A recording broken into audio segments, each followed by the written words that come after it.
El encerado diagnóstico, muchachos, en prótesis total no es más que el enfilado de los dientes en los arcos edéntulos.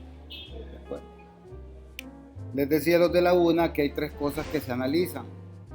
Analizamos en sí el encerado diagnóstico como tal en el articulador.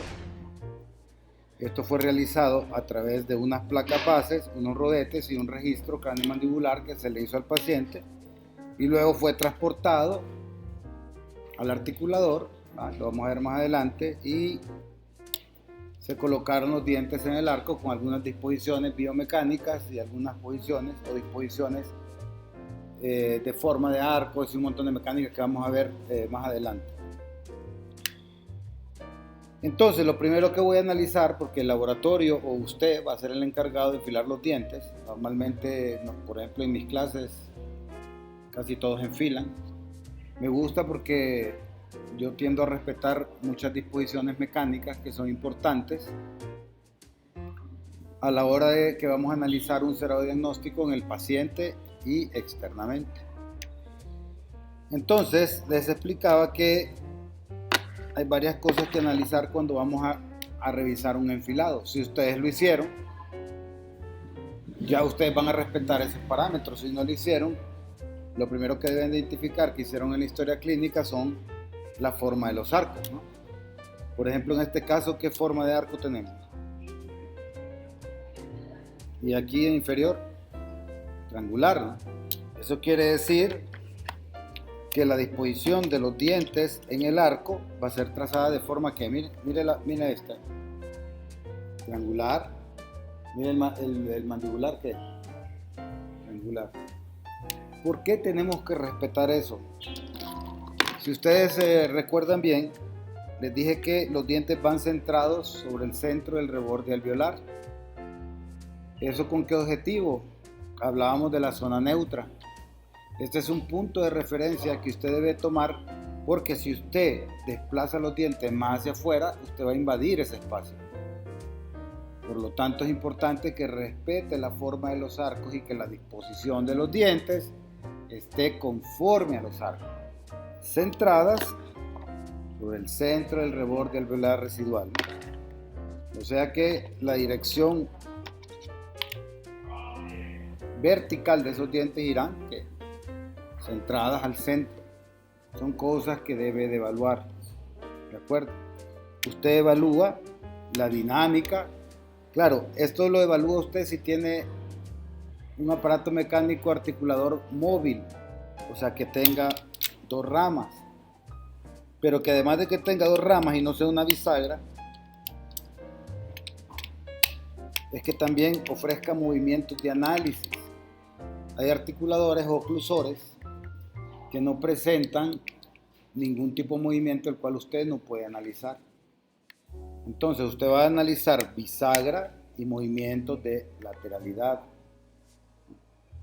O sea, ¿qué quiere decir? Que usted va a evaluar el esquema oclusal que el laboratorio le mandó o el que usted determinó en ese paciente que iba a hacer.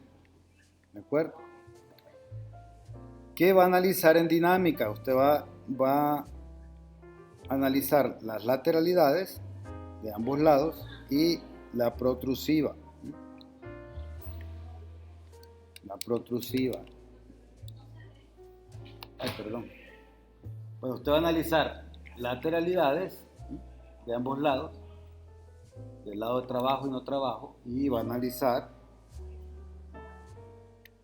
la protrusiva.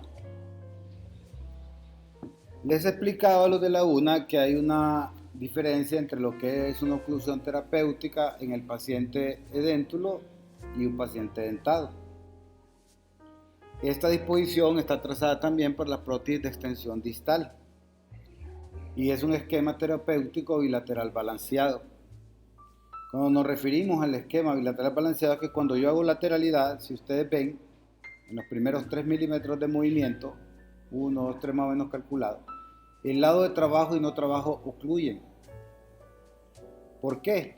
En una dentición normal o mutuamente protegida orgánica, si usted hace lateralidad con su guía canina, el lado posterior de trabajo se desocluye, el lado de no trabajo se desocluye. Pero ¿qué pasaría si existiera guía canina aquí? ¿Qué pasaría del otro lado? ¿Ah? ¿Qué habría? ¿Qué pasaría si yo tuviera una guía canina como esta? Se va a desplazar, se va a levantar, como un efecto palanca, porque aquí no hay nada que lo retenga, ¿no? Entonces, por lo tanto, es que la disposición oclusal en prostodoncia total es libre de guía canina y guía incisiva. Por lo tanto, debe haber una libertad. Mire, o sea, mire usted, no hay cómo hacer. Ahí está haciendo movimiento. Vamos a ver, no lo puedo colocar mejor. Puedo. Vamos a ver. Si yo desplazo este maxilar aquí, ahí estoy en protrusión. Ahí deslizo yo hacia adelante. No puedo, vamos a ver. O sea, si yo hago protrusiva, como ahí, yo voy a tener un contacto tanto anterior como posterior. Miren cómo cae. Voy a volver a poner protrusiva. Movimiento de protrusividad y contacto anterior y posterior. Entonces, la guía incisiva en una intención normal, o sea, como ustedes, si hacen protrusiva, el sector posterior se desocluye.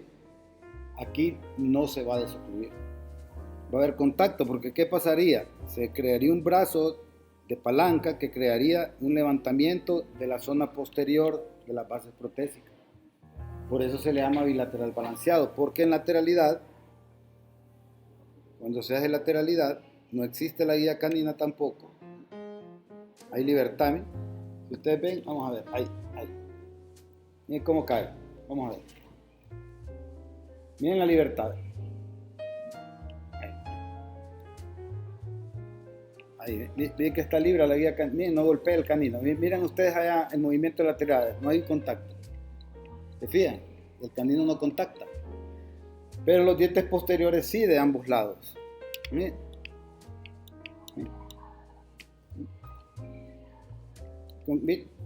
Miren las cúspides funcionales como resaltan sobre fosas y vertientes de los inferiores, y atrás se mantiene el contacto en el lado de no trabajo.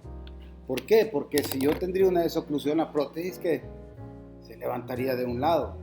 A eso es lo que le llamamos una oclusión bilateral balanceada, donde en el movimiento de protrusiva, cuando hacemos protrusiva, la guía incisiva golpea los bordes incisales y el lado posterior la porción oclusal de ambos maxilares dentados, ¿va? Con sus dientes artificiales, lógicamente. En lateralidad pasa lo mismo. Cuando hacemos lateralidad, el lado de trabajo y no trabajo también ocluyen. Eso evitando movimientos de palanca que provoquen ¿qué? Desplazamiento de la prótesis. Entonces son las cosas que analizamos primero cuando recibimos el encerado diagnóstico, ya sea del laboratorio o que usted lo haya realizado. Obviamente analizamos cómo está la curvatura de despegue, la inclinación cómo está, ven cómo se nota. ¿Ah?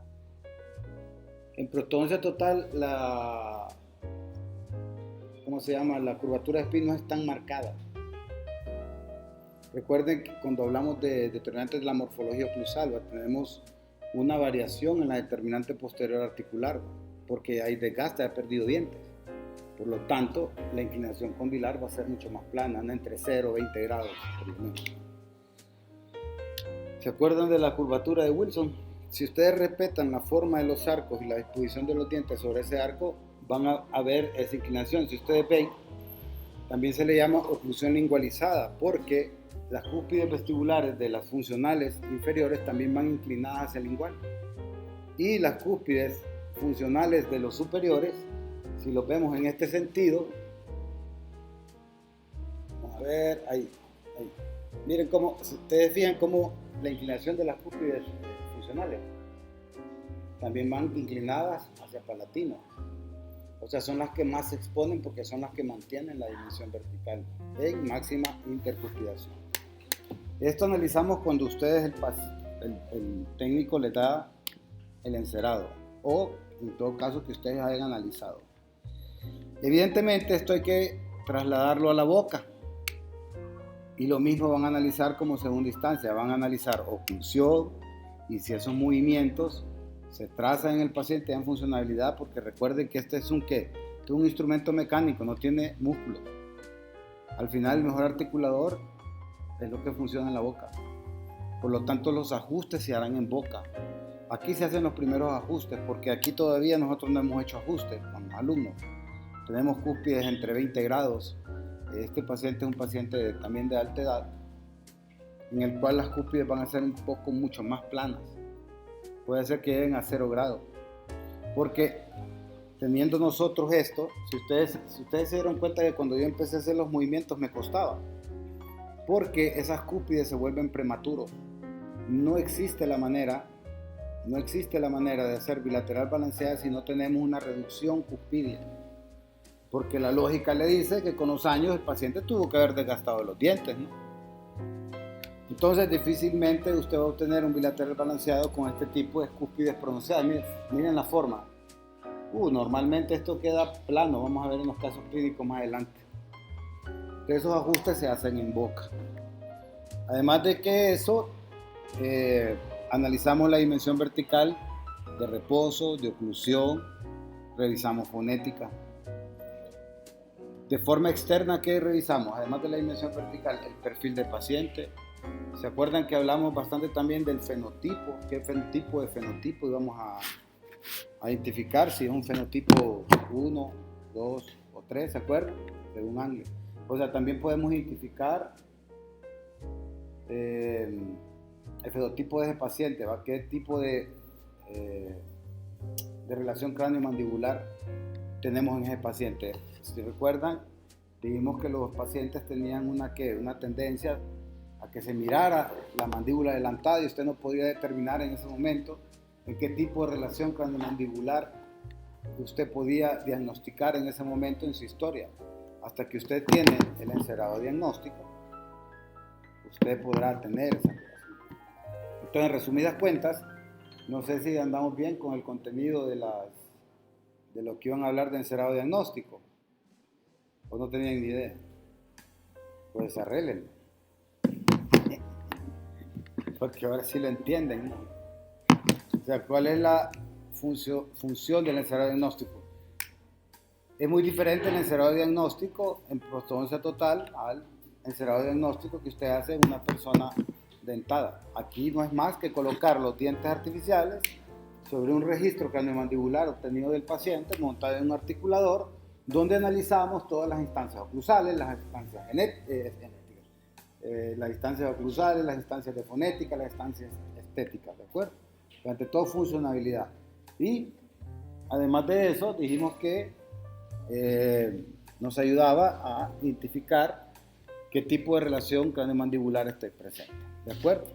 Además del esquema funcional terapéutico que vamos a trazar en ese paciente. ¿Cuál es el esquema oclusal terapéutico, les digo? ¿Cómo se llama? El esquema oclusal terapéutico, ¿cómo se llama? Oclusión bilateral balanceada.